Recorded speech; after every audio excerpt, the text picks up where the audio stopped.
गणपतये नमः। ॐ गणेश्वराय नमः। ॐ विघ्नराजाय नमः। ॐ विनायकाय नमः। क्या आपने कभी सोचा है कि भगवान गणेश का असली सिर कहाँ है? क्या वो आज भी इस धरती पर किसी रहस्यमयी स्थान में सुरक्षित है? और क्या भविष्य में जब कलयुग अपने चरम पर पहुंचेगा तब गणेश जी एक ऐसे भयानक और अद्भुत अवतार में प्रकट होंगे जिसकी कल्पना करना भी कठिन है। हम सभी ने बचपन से गणेश जी को विघ्नहर्ता, मंगलकर्ता और सुखदाता के रूप में जाना है, लेकिन क्या यही उनका संपूर्ण स्वरूप है या इसके पीछे छिपे हैं कुछ ऐसे रहस्य जो आज भी अनसुलझे हैं? आइए जानते हैं।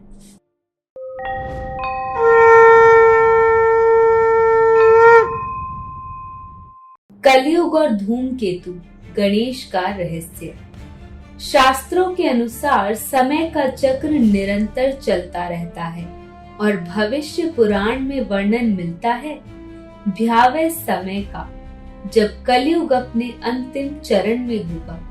उस समय धर्म का पतन हो जाएगा, सत्य का मजाक उड़ाया जाएगा और मनुष्य अपनी ही मानवता भूल जाएगा।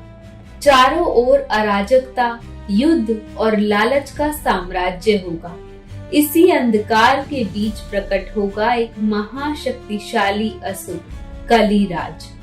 लेकिन जब अधर्म अपनी सीमा पार करेगा तब भगवान विष्णु अपने अंतिम अवतार कल्कि के रूप में अवतरित होंगे। परंतु यहाँ सबसे चौंकाने वाली बात ये है, इस अंतिम युद्ध में कल्कि अकेले नहीं होंगे, उनके साथ प्रकट होंगे स्वयं भगवान गणेश अपने रहस्यमयी और भयानक धूमकेतु अवतार में। धुएं और अग्नि से आच्छादित ये रूप, नीले घोड़े पर सवार, आंखों में जलती हुई ज्वालाएं, ये वही गणेश हैं जिन्हें हम मोदक प्रिय और सरल मानते हैं, लेकिन इस रूप में वे विनाश के देवता बन जाते हैं। धूमकेतु, गणेश और कल्कि मिलकर अधर्म का अंत करेंगे और एक नए युग की शुरुआत होगी।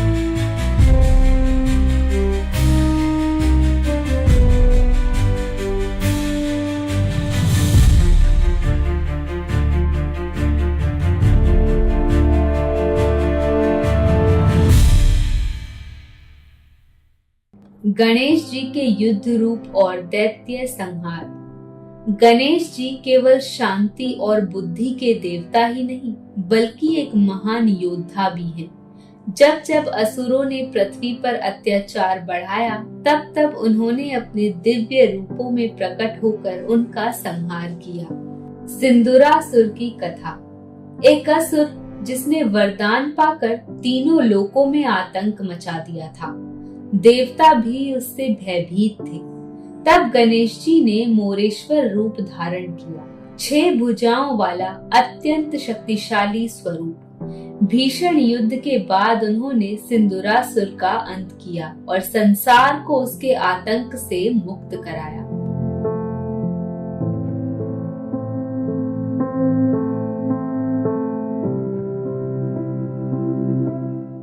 मत्सरासुर, ईर्ष्या का प्रतीक। ये असुर ईर्ष्या और अहंकार से भरा हुआ था। गणेश जी ने वक्रतुंड अवतार लेकर उसका वध किया। ये कथा हमें सिखाती है, ईर्ष्या का अंत सदैव विनाश ही होता है।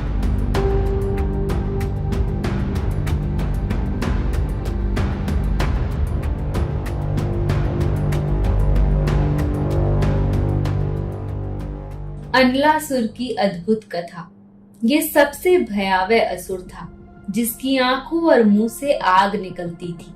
जब कोई उपाय नहीं बचा, तब गणेश जी ने उसे निगल लिया, लेकिन इसके बाद उनका शरीर भीतर से जलने लगा। देवताओं ने उन्हें शीतलता देने के लिए दूर्वा घास अर्पित की और तभी से गणेश पूजा में दूर्वा का महत्व स्थापित हुआ। जन्म की रहस्यमयी कथा। अब बात करते हैं उस घटना की जिसने गणेश जी को गजानन बनाया। कैलाश पर्वत पर माता पार्वती ने अपने शरीर के उपटन से एक बालक का निर्माण किया और उसमें प्राण फूंक कर उसे जीवित कर दिया। वही बालक थे गणेश। एक दिन जब पार्वती स्नान कर रही थी, उन्होंने गणेश को द्वार पर पहरा देने को कहा। तब भगवान शिव वहां पहुंचे, लेकिन गणेश ने उन्हें रोक दिया। क्रोध में आकर शिव जी ने अपने त्रिशूल से उनका सर अलग कर दिया।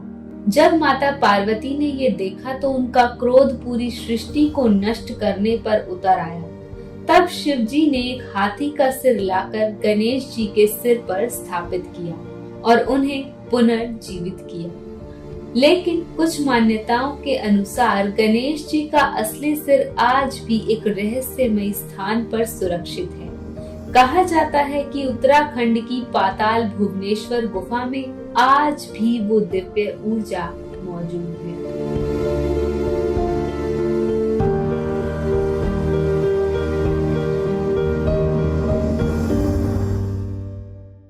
एक दंत बनने का रहस्य। गणेश जी को एक दंत क्यों कहा जाता है? इसके पीछे दो प्रमुख कथाएं हैं। पहली, परशुराम के साथ युद्ध, जहां उन्होंने अपने पिता शिव के अस्त्र का सम्मान करते हुए वार को सहा और उनका एक दांत टूट गया। दूसरी, महाभारत लेखन की कथा। जब महर्षि वेद व्यास ने गणेश जी से महाभारत लिखने का आग्रह किया तो उन्होंने एक शर्त रखी कि वे बिना रुके लिखेंगे। जब उनकी कलम टूट गई तो उन्होंने अपना दांत तोड़कर उसे ही कलम बना लिया। ये केवल बलिदान नहीं बल्कि ज्ञान और समर्पण का प्रतीक है।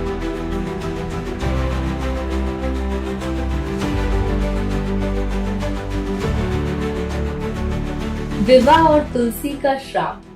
एक समय तुलसी देवी ने गणेश जी को विवाह का प्रस्ताव दिया, लेकिन गणेश जी ने ब्रह्मचर्य का पालन करते हुए उसे अस्वीकार कर दिया। क्रोधित होकर तुलसी ने उन्हें श्राप दिया कि उनका विवाह अवश्य होगा। उत्तर में गणेश जी ने भी तुलसी को श्राप दिया कि उनकी पूजा में तुलसी वर्जित होगी। बाद में गणेश जी का विवाह रिद्धि और सिद्धि से हुआ, जो समृद्धि और बुद्धि का प्रतीक है।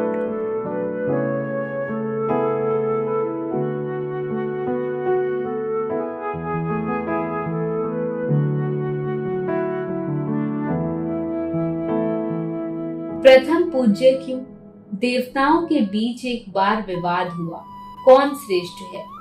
निर्णय हुआ जो पृथ्वी की परिक्रमा पहले करेगा वही प्रथम पूज्य होगा। कार्तिकेय अपने वाहन पर निकल पड़े, लेकिन गणेश जी ने अपने माता पिता की परिक्रमा की और कहा, मेरे लिए यही संपूर्ण संसार है। उनकी बुद्धिमत्ता से प्रसन्न होकर उन्हें प्रथम पूज्य घोषित किया गया। तो दोस्तों, गणेश जी केवल एक सरल और भोले देवता नहीं है, वो हैं ज्ञान के स्रोत, शक्ति के प्रतीक और समय आने पर विनाश के वाहक भी। उनकी हर कथा, हर रूप हमारे जीवन के गहरे रहस्यों से जुड़ा है। अगर ये वीडियो आपको सोचने पर मजबूर कर रही है तो कमेंट में लिखें गणपति बप्पा मोरया और जुड़े रहें सनातन गुरुज के साथ। वीडियो को लाइक और चैनल को सब्सक्राइब करना ना भूलें। गणपति बप्पा मोरया।